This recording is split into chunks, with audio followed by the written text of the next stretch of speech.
네, 여러분 안녕하십니까? 추석 연휴 잘 보내고 계시는지요? 이제 매일같이 쏟아져 나오던 뉴스에서 이제 한 발짝 뒤로 물러서서 지금의 정치판 그 중에서도 더불어민주당의 이재명 그가 어떻게 될 것인지 좀 찬찬히 생각해보는 시간을 갖고 싶습니다. 그 불구속 기소가 됐지요. 그러니까 공직선거법 허위사실 유포 혐의 이것이 이제 9월 9일 날 만료되기 때문에 그 전날 검찰이 이제 불구속 기소한 것입니다. 재판에 넘겼다 이제 그런 뜻이죠. 그런데 저도 그렇고 어떤 평론가들은 이런 이야기를 합니다. 그러니까 허위 사실 공표 이것은 사실 본질적인 문제는 아니다. 본질적인 문제는 아니다. 그리고 이것은 결론에 이르기까지 시간이 너무 많이 걸릴 수 있다. 이제 이겁니다. 2024년 봄에 있을 총선 국회의원 선거가 끝나고 난 다음에 대법원까지 가서 뭐 어떤 결론이 나온다고 할 때 그것이 무슨 의미가 있겠는가? 물론 이제 거기서 당선 무효형에 해당되는 벌금 100만 원 이상이 나오면은 차기 대통령 선거의 피선거권이 박탈될 수는 있겠습니다만 지금의 그 여소 야대의 구도에는 별 변화가 없을 가능성이 있습니다. 지금 불구속 기소 의견으로 송치되어 있는 재판에 넘겨져 있는 그 혐의는 대략 세 가지입니다.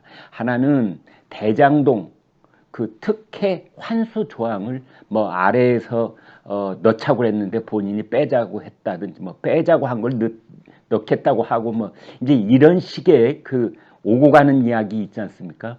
그게 이제 하나 거짓말을 했다는 거고 또 하나는 김문기 처장을 하위 직원이어서 모르는 사람이다라고 했는데 알고 보니 뭐 호주 뉴질랜드를 9박 11일 동안 같이 여행도 하고 같이 골프도 쳤던 그런 사이, 뭐 직접 보고를 받았다. 어떻게 모르는 사이라고 할 수 있느냐? 이제 이것도 허위 사실 아니냐? 이제 이런 거가 있고요. 그 다음에 이 백현동의 옹벽 아파트 토지가 원래는 자연 녹지였던 것을 준 주거지로 4단계를 점프시켜서 허가해준 용도 변경 이제 이런 것들에 대한 이 소송과 이제 재판이 진행이 될 텐데 이것은 어떻게 보면 좀 주관적인 측면이 많이 개재되어 있습니다. 즉 그것은 무슨 뜻이냐면은 난 김문기 몰랐다. 아니야. 당신은 김문기를 알고 있었어. 그 증명하는 방법은 매우 힘듭니다. 뭐 그것을 이제 재판장이 포괄적으로 또는 그 상식선에서 당신은 알고 있었음에 분명해 이렇게 판단을 할 수도 있겠으나 본인이 끝까지 나는 몰랐다.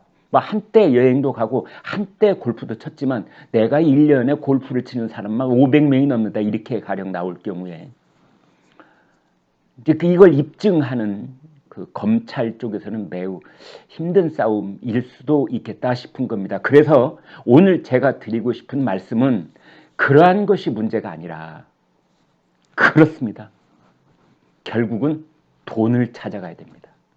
이재명의 돈, 그것이 관건 중에 관건입니다. 그러면 돈하고 관련되어 있는 건 뭐가 있느냐? 바로 변호사비 대납이요.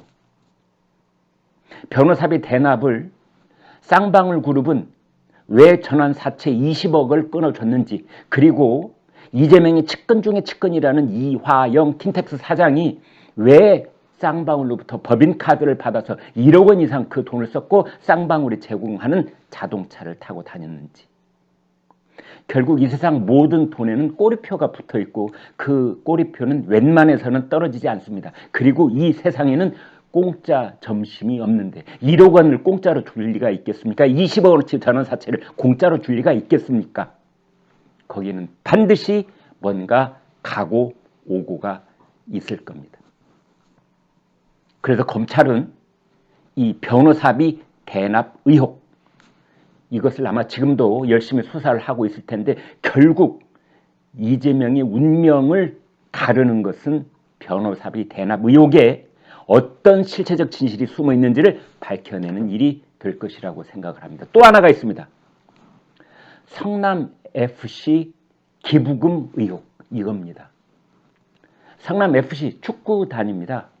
지금은 뭐 거의 성적이 꼴찌 수준에 와 있는 이제 그런 축구단인데, 여기에 난데없이 뭐 두산, 네이버, 뭐 차병원 이런 데서 뭉텅이 돈을 후원을 하는 겁니다.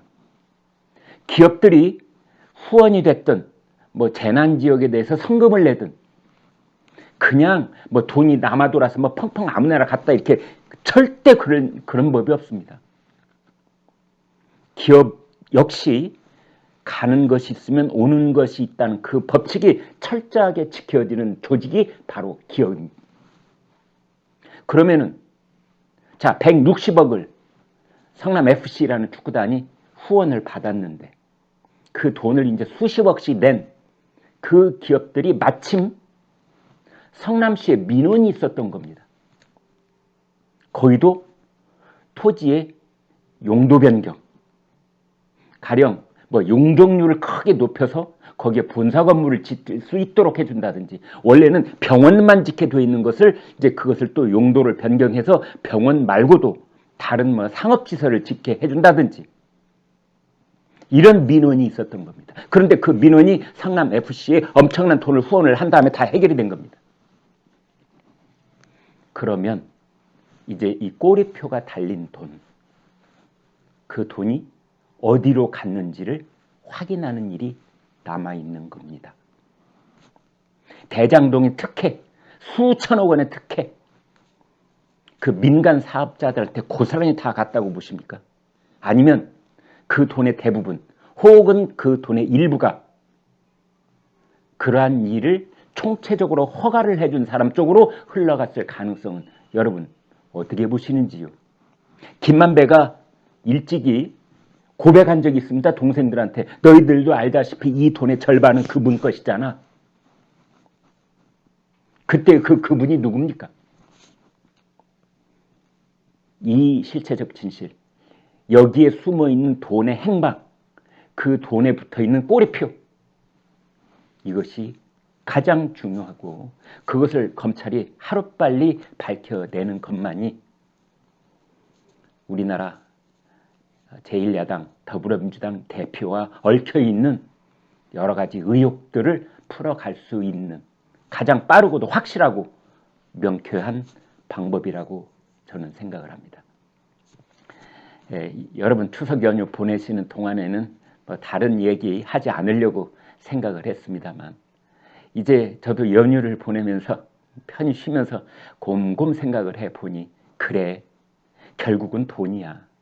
허위사실 공표, 이 혐의도 중요해서 그걸로도 이제 재판이 진행되겠으나, 그러나 결국은 이런 문제를 쾌도 낱마처럼 딱 해결할 수 있는 것은 돈의 행방을 쫓아가는 것.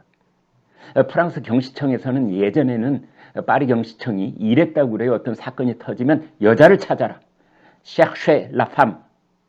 이 말은 대개 그때는 범죄를 이제 남자들이 저질렀다고 보고, 그 배후에는 항상 애인이 됐든 어머니가 됐든 딸이 됐든 여인이 있게 마련이다. 그래서 그 여자를 찾아서 그 여자를 그 핵심 열쇠처럼 이제 이 파헤치다 보면은 남자 범인들이 이 모습을 드러낸다. 이제 그런 의미였는데요. 지금은 돈을 찾아라입니다. 돈을 찾아라. 한국도 그렇고 프랑스도 그렇고 미국도 마찬가지입니다. 돈의 그 줄기를 찾아내는 일, 돈의 최종 목적지를 찾아내는 일, 그 돈이 혹시 선거 비용으로 쓰이지는 않았는지, 그분의 선거 비용으로 일부 쓰였다고 믿는 사람들이 여의도 정가에는 많이 있습니다. 이제 그것만이 해결책이라는 말씀을 여러분과 추석 다음 날 공유를 해봤습니다. 여러분 고맙습니다. 구독, 좋아요 부탁드립니다. 다음에 또 뵙겠습니다. 안녕히 계십시오.